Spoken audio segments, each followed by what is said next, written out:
នេះប្រហុកខ្ទិះកុំលេងមកគេនេះឆាបន្លែឆាសណ្តែកប្រាំងឆាមីយ៉ាកុំលេងរបស់ញ៉ាំដើរចេញ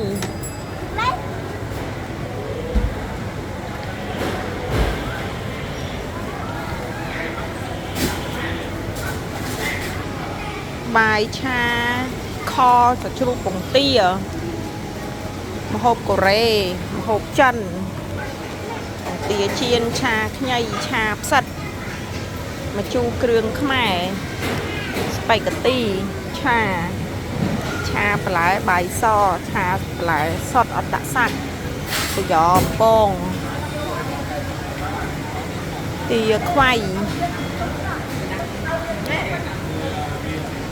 ណែនេះចូលចិត្តហាក់ឡូវត្រជាជ្រូក